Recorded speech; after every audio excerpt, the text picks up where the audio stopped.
Hey there, welcome. In this quick tutorial, we are going to show you that how to remove all the downloads from your TikTok account.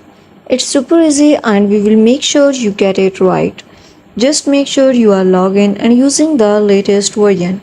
Make sure to watch the complete video and follow each step carefully to avoid forgetting anything and making mistakes. Firstly, you have to open the TikTok app. Move to the profile, click on the three lines which appear at right top corner. Click on settings and privacy. Now scroll this bar and click on free up space. You can see here downloads may include effects, filters, stickers, offline videos and virtual gifts downloaded in your app.